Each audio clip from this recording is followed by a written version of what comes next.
சுரேஷ் குடிச்சிட்டு வந்ததை பார்த்து ராகவன் ரொம்ப மனசடைஞ்சு போய் உட்காந்துருக்காரு. ராஜலட்சுமி உடனே ஏன் ஒரு மாதிரியா உட்காந்து யோசிச்சுக்கிட்டே இருக்கீங்க? வீட்டுல நடக்கிற பிரச்சனையை நினைச்சு மனசை போட்டு குழப்பிக்காதீங்க. எப்படி ராஜலட்சுமி குழப்பாம இருக்கிறது? சுரேஷ் விஷயத்துல என் மனசே நொறுங்கி போச்சு. இன்னைக்கு அவனை பார்த்தப்ப எனக்கு அதிர்ச்சி இன்னும் ஆறவே இல்லை. அவன் குடிக்க ஆரம்பிச்சுட்டான். என்னங்க சொல்றீங்க? சுரேஷ் குடிக்கிறானா? நம்ம சுரேஷா? அவனுக்கு ஆயுசுக்கும் எந்த கெட்ட பழக்கத்துக்கும் ஆளானவன் இல்லைங்க. ஆமா ராஜலட்சுமி, நேர்மையான பொறுப்பான ஒரு போலீஸ் அதிகாரியா ஊருக்கே பெருமையா இருந்த நம்ம பையன் இன்னைக்கு குடிச்சிட்டு வந்து நிக்கிறான். வேலை செய்யற இடத்துலயும் நிம்மதி இல்ல, வந்த வீட்லயும் மரியாதையும் நிம்மதியும் இல்ல. ஆபீஸ்ல மேலதிகாரிகிட்ட வாங்குற திட்டு, வீட்டுக்கு வந்தா இந்த அழகுமதி பண்ற அக்கிரமம், இதையெல்லாம் தாங்க முடியாம அந்த மன அழுத்தத்துல அவன் குடிக்கவே ஆரம்பிச்சிருக்கான். ஐயோ, என் பையன் வாழ்க்கை இப்படி சீரழிச்சிட்டாலே அந்த அழகுமதிங்கிறாங்க ராஜலட்சுமி. அவனோட பாரமான மனசையும் வேதனையும் என்னால பார்க்கவே முடியலடி. அவ்வளவு பெரிய கம்பீரமான அதிகாரியா இருந்த என் மகனை இன்னைக்கு இப்படி இந்த நிலைமையில பார்க்கும்போது என் நெஞ்சே வெடிச்சிடும் போல இருக்கு. இந்த அழகுமதியை மட்டும் நம்ம சுரேஷுக்கு கல்யாணம் பண்ணி வைக்காம இருந்திருந்தா என் பையன் இன்னைக்கு சந்தோஷமா நிம்மதியா இருந்திருப்பான். இந்த வீடும் நிம்மதியா இருந்திருக்கும். ஆமாங்க, எல்லாத்துக்கும் அந்த அழகுமதி தான் காரணம். நம்ம குடும்பத்துல விஷயத்த கலக்கவே அவ வந்திருக்கா. இனிமே அவளை சும்மா விடக்கூடாது. சுரேஷ் வாழ்க்கையை நான் கெடுக்க விடமாட்டேங்க. இது வரைக்கும் தலை நிமிர்ந்து என் பையன் இன்னைக்கு அவமானத்துல தலை குனிஞ்சு நிக்கிறான். ராஜலட்சுமி, ஒரு பொண்ணு வாழ்க்கையில வந்தா குடும்பம் செழிக்கும்னு சொல்லுவாங்க. ஆனா இவ வந்த நேரத்துல இருந்து நம்ம சந்தோஷம், நிம்மதி, குடும்ப கௌரவம் எல்லாமே காத்தோட காத்தா போயிடுச்சு. நீங்க அழுகாதீங்க. நம்ம கண்ணு எதிரியே என் பையன் வாழ்க்கையை பாழாகிறத நான் வேடிக்கை பார்க்க மாட்டேன். அந்த அழகுமதியை இந்த வீட்டு விட்டு துரத்துறனோ இல்லையோ, இனிமே சுரேஷ் அவ பக்கத்துல கூட போகாம செய்யறேன் அப்படிங்கிறாங்க. அவன் குடிச்சிட்டு வந்ததை பார்த்துட்டு என் உசிரே போயிடுச்சுடி. இனியும் அமைதியா இருந்தா அந்த அழகுமதி நம்ம சுரேஷை மொத்தமா அழிச்சிடுவா. அவளை அழிக்க விட மாட்டேங்க. வாங்க இப்பவே போய் அந்த அழகுமதிக்கு சுரேஷோட நிலைமை என்னன்னு புரிய வைக்கிறேன். அடுத்த நாள் காலையில ஹால்ல எல்லாரும் இருக்காங்க. ராஜலட்சுமி சுரேஷ் கிட்ட, டே சுரேஷ், நான் சொல்றத நல்லா காது கொடுத்து கேட்டுப்போ. இனிமே இந்த அழகுமதி கூட பேசவோ அவ மூஞ்சி பார்க்கவோ எந்த அவசியமும் இல்லை. அவகிட்ட பேசி நீ உன் நிம்மதியை கெடுத்துக்காத. அதுக்கு அழகுமதி, அத்தை என்ன வார்த்தை பேசுறீங்க? புருஷன் பொண்டாட்டிக்குள்ள 1000 பிரச்சனை வரும் போகும். அதை நாங்களே பேசி தீர்த்துப்போம்.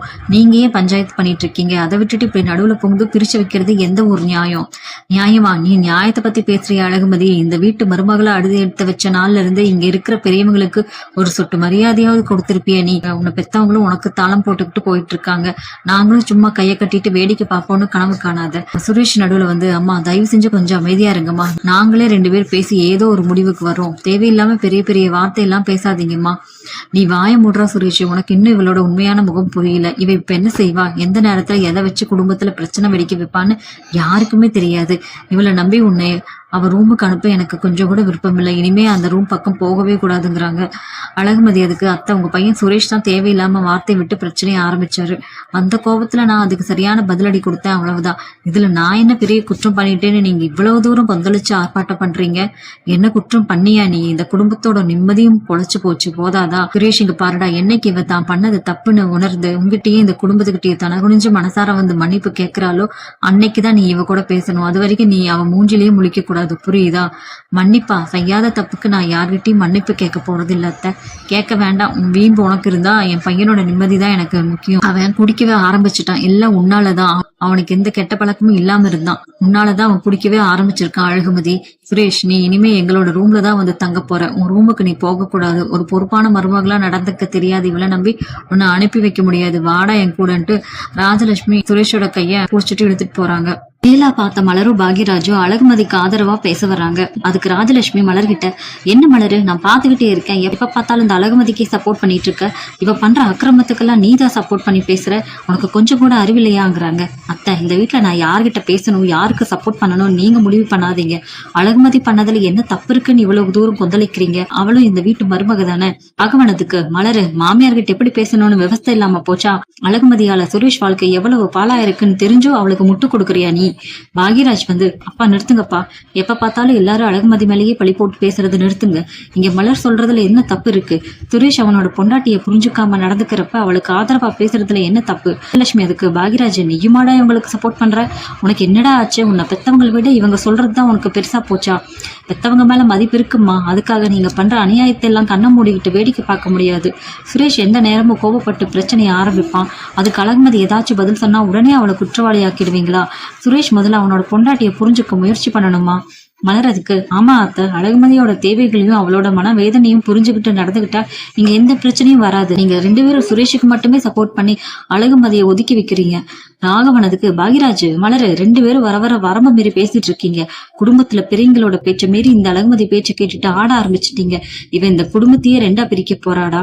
அதுக்கு பாகிராஜ், குடும்பத்தை பிரிக்கிறது அழகுமதி இல்லப்பா, நியாயமே இல்லாம நீங்களும் அம்மாவும் பண்ற ஒரே பக்க சார்புதான். அழகுமதிக்கு இந்த வீட்டுல மரியாதை கிடைக்கிற வரைக்கும் அவளுக்கு துணையா நானும் மலரும் கண்டிப்பா நிப்போம் அப்படிங்கிறாங்க. இதுக்கு நடுவுல மலரும் அழகுமதியும் கிச்சன்ல வேலை பார்த்துட்டே பேசிட்டு இருக்காங்க. மலர் அழகுமதி கிட்ட, உன்னை பார்க்கும் போதெல்லாம் எனக்கு ரொம்ப பொறாமையாவும் அதே சமயம் பெருமையாவும் இருக்கு. நீ எவ்வளவு நல்லா படிச்சு உன்னோட சொந்த கால்ல நிக்கணும்னு ஆசைப்படுற. எனக்கும் கூட அப்படி வாழணும்னு எவ்வளவு ஆசை இருந்துச்சு தெரியுமா? ஏன் கார் சொல்றீங்க? நீங்களும் நல்லா படிச்சவங்க தானே, அப்புறம் ஏன் வேலைக்கு போகாம வீட்லயே முடங்கி கிடைக்கிறீங்க? எங்க அம்மா என்ன பெரிய படிப்பு படிக்க வச்சதே நான் ஏதாச்சும் பெரிய வேலைக்கு போவேன்னு தான். ஆனா இந்த வீட்டுக்கு மருமகளா வந்த அன்னையில இருந்து இந்த சமையலறைக்குள்ளேயே என் வாழ்க்கை முடிச்சுட்டேன். ராஜலட்சுமி அத்தையோட பேச்சை கேட்டு வீட்டுல இருக்க வேலையை செய்யறதே என் பொழப்பா போச்சு. எனக்குன்னு ஒரு கனவு இருந்தது கூட யோசிக்க கூட இந்த வீட்டுல யாருக்கும் நேரம் இல்ல. இப்போ ஒன்னும் கைமீறி போயிடல. நீங்க ஏன் இப்ப இவங்களோட பேச்சை கேட்டுட்டு வீட்லயே அடங்கி கிடக்கணும்? உங்ககிட்ட திறமை இருக்கு, படிப்பு இருக்கு, நீங்க கண்டிப்பா வேலைக்கு போகணும்க்கா. ஆனா அழகுமதி இந்த வீட்டுல அதுக்கெல்லாம் ஒத்துப்பாங்களா? அத்தை என்ன வேலைக்கு அனுப்பவே மாட்டாங்களே. நீங்க ஆசைப்பட்டா கண்டிப்பா முடியும்க்கா. உங்க தகுதிக்கு ஏத்த மாதிரி நல்ல வேலையை தேடி கொடுக்க வேண்டியது என் பொறுப்பு. நாம படிச்ச படிப்புக்கு நாம 4 காசு சம்பாதிச்சு சுயமரியாதையோட வாழணும். அதுல எந்த தப்பும் இல்ல. இவங்க 2 பேரும் பேசிட்டு இருக்கிறத ராகவனும் ராஜலட்சுமி கொட்டு கேக்குறாங்க. அடடே, என்ன நடக்குதுங்க? சமையலறைய வேலை பார்க்க சொன்னா பெரிய கம்பெனி CEO மாதிரி உட்கார்ந்து ஆலோசனை கூட்டம் நடத்திட்டு இருக்கீங்களா? ராகவனும், அழகுமதி, வர வர உன் ஆட்டம் ரொம்ப அதிகமாயிட்டே போகுது. சுரேஷ் வாழ்க்கையை கெடுத்தது போதாதா, இப்ப அமைதியா அடக்கொடுக்கமா இருக்கிற எங்க மூத்த மருமக மலரையும் தூண்டிவிட்டு குடும்ப கட்டுப்பாட்டா உடைக்க பாக்குறியாங்கிறாங்க. ராஜலட்சுமி மலரை பார்த்து, மலரே, உனக்கு கொஞ்சம் கூட அறிவில்லையாடி? இவ சொல்ற மாய வார்த்தையெல்லாம் கேட்டுக்கிட்டு வேலைக்கு ஓட போறியா? இந்த வீட்டோட குடும்ப கௌரவம், சமையலறை பொறுப்பு எல்லாமே உன் தலைமையில இருக்கு. இந்த வீட்டுல பொம்பளைங்க வேலைக்கு போற பழக்கமே இல்ல. அத்தை, பொண்ணுங்க வேலைக்கு போனா குடும்ப கௌரவம் போயிடுமா? மலரக்கா அவங்களோட திறமைக்கு வேலைக்கு போறேன்னு சொல்றாங்க. அதுல என்ன குடும்பத்தோடிக்கிற வேலை இருக்கு? நீங்க தான் தேவையில்லாம பயந்து எல்லாரையும் அடிமையா வச்சுக்க நினைக்கிறீங்க. ராகவன் கோவத்துல, அழகுமதி, நீ பேசுற ஒவ்வொரு வார்த்தையும் இந்த குடும்பத்தோட நிம்மதியை சதிக்குது. மலர் இந்த வீட்டு மூத்த மருமக, அவ எங்களோட பேச்சு கேட்டு நடக்கிறவ. அவ மனசுல இப்படிப்பட்ட விஷத்தை கலக்காதாங்கிறாங்க. ராஜலட்சுமியும், மலரு, நீ இனிமே இவ கூட உட்காந்து தேவையில்லாம பேசின அப்புறம் நடக்கிறதே வேற. இவ ஆசைப்படுற மாதிரி உன்னை வேலைக்கு அனுப்ப இந்த ராஜலட்சுமி இருக்கிற வரைக்கும் விட மாட்டேங்கிறாங்க. மலரு என்ன செய்யறதுன்னே தெரியாம பாவமா நிக்கிறாங்க. மலரோட அம்மா மலருக்கு போன் பண்ணி அவங்களோட தம்பியோட ஃபங்க்ஷனுக்கு வர சொல்றாங்க. பர்மிஷன் கேட்கறதுக்கு மலர் ராஜலட்சுமி கிட்ட போறாங்க. அத்தை, எங்க அம்மா தான் போன் பண்ணிருக்காங்க, உங்ககிட்ட ஏதோ ஒரு முக்கியமான விஷயம் பேசணுமா, கொஞ்சம் பேசுறீங்களா? உங்க அம்மா எதுக்குடி எனக்கு போன் பண்ணணும்? அவங்க கிட்ட பேசுறதுக்கு எனக்கு எந்த அவசியம் இல்லைங்கிறாங்க. அவங்களுக்கு கொடுக்க வேண்டிய மரியாதையை கொடுத்தா அவங்க தலைமையில ஏறி உட்காந்துக்குவாங்க. அப்படி இல்ல அத்தை, என் தம்பி கார்த்திக்கு நாளைக்கு பொண்ணு பார்க்க போறாங்க. அந்த விஷயத்த பத்தி பேசி உங்களை முறைப்படி சொல்லி உங்களை எல்லாம் நேர்ல கூப்பிடணும்னு ஆசையா போன் பண்ணிருக்காங்க, கொஞ்சம் பேசுங்க அத்தங்கிறாங்க. மலரு, உன் தம்பிக்கு பொண்ணு பார்த்தா எங்க எதுக்கடி தொந்தரவு பண்றீங்க? நாங்க ஒன்னும் அந்த விசேஷத்துக்கு வரப்போறது இல்ல, அதுக்கு எதுக்கு தேவையில்லாம போன் பண்ணி உயிரை வாங்குறீங்க அப்படின்னு ராகவன் சொல்றாரு. மாமா, உங்க வீட்டு மூத்த மருமகளோட தம்பி கல்யாண விசேஷம் அது. என் சொந்த குடும்பத்துல நடக்கிற ஒரு நல்ல காரியத்துக்கு என் மாமனார் மாமியார் கிட்ட பேசுறதுக்கு ஒரு முறையான விஷயம் தானே. நீங்க பேசாம இருந்தா எங்க வீட்டுல என்னை பத்தி என்ன நினைப்பாங்க? உடனே ராஜலட்சுமி போன புடுங்கி, ஏய் சம்பந்திமா, என்னடி நினைச்சிட்டு இருக்க உன் மனசுல? எதுக்கு என் வீட்டோட நிம்மதியை கெடுக்க அடிக்கடி போன பண்ணி உயிரை வாங்குறேங்கிறாங்க. சம்பந்திமா, கார்த்திக்கு நாளைக்கு பொண்ணு பார்க்க போறோம், நீங்களும் மாப்பிள்ளையும் மலரும் கண்டிப்பா வரணும்னு கூப்பிடத்தான் போன் பண்ணேன்.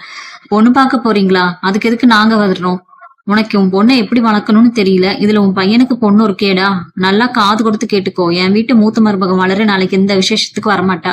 அவ இங்க வீட்டுல இருக்க வேலையை பாக்குறக்கே நேரம் இல்லை அவளுக்கு அப்படிங்கிறாங்க. மலரோட அம்மா அதுக்கு, சம்பந்திமா, மலர் அவ தம்பி விசேஷத்துக்கு வராம இருந்தா எப்படி? தயவு செஞ்சு அவளையும் மாப்பிளையும் அனுப்பி வைங்கம்மா. வர முடியாதுன்னு சொன்னா வர முடியாது. அது மட்டும் இல்ல, உன் பொண்ணு ஓரகத்தி பேச்ச கேட்டுக்கிட்டு வேலைக்கு போக போறேன்னு இங்க ஆட்டம் போடுறா. உன் பொண்ணு கிட்ட சொல்லி வை, அவ மட்டும் வேலைக்கோ இல்ல உன் பையன் விசேஷத்துக்கு வீட்டை விட்டு கிளம்புனா அப்புறம் அவ இந்த வீட்டு மருமகளாவே இருக்க முடியாதுன்னு இதாங்கிறாங்க.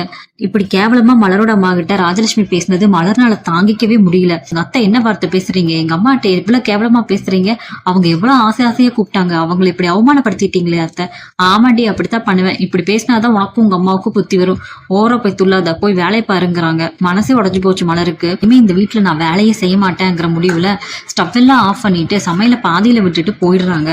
ராஜலட்சுமி இப்படி என்னடா எல்லாம் பாதியில நிக்குதுன்னு வந்து பாக்குறாங்க. ஏ மலரு, என்னடி சாம்பார் கொதிக்கிற சாம்பார் அப்படியே பாதியில விட்டுட்டு போயிட்டு இருக்கு. உனக்கு என்னடி பைத்தியம் பிடிச்சிருக்கா, எதுக்கு இப்படி பண்ண அப்படிங்கிறாங்க.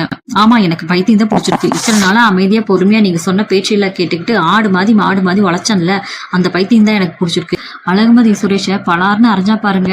நீங்க பேசின பேச்சுக்கு எனக்கும் உங்களை அப்படி அரையணும்னு தோணுதுங்கிறாங்க. ஆனா என்னால செய்ய முடியலங்கிறாங்க. மலரு, என்ன வார்த்தை பேசுற, மாமியார் அடிக்கிற கையோங்கிறியா நீ? இங்க பாருங்க அத்தை, நீங்க நினைச்சிட்டு இருக்கீங்க மலர் ரொம்ப அமைதியான பொண்ணு, அவளை எப்படி வேணாலும் மிதிக்கலான்னு. நான் இது வரைக்கும் அமைதியா இருந்தது என் வீட்டு கௌரவத்துக்காகவும் என் புருஷன் பாக்யராஜ் முகத்துக்காகவும் தான். ஆனா என் பெத்த அம்மாவை இந்த வீட்டுல வச்சு எவ்வளவு அசிங்கப்படுத்துறீங்க. இனிமே இந்த மலர் பொறுமையா இருக்க மாட்டேன். ஏய் மலரு, மாமியார் முன்னாடி இன்னும் இவ்வளவு தூரம் எதிர்த்து பேசி உனக்கு எவ்வளவு தைரியம் இருந்தா என் வீட்டுல நின்று என்னை மிரட்டுவாங்கிறாங்க ராஜலட்சுமி. மிரட்டல அத்தை, இதுதான் என் முடிவு. இத்தனை நாளா உங்க அநியாயத்துக்கு பயந்து வாழ்ந்தது போதும். நான் நாளைக்கு என் தம்பி கல்யாண விஷயத்துக்கு கண்டிப்பா போவேன். என்ன பண்ணுவீங்க? என்ன வீட்டை விட்டு துரத்துறதா இருந்தா துரத்துங்க. நான் ஒன்னும் வீட்டை விட்டு வெளியே போறதுக்கு பயந்துக்கல.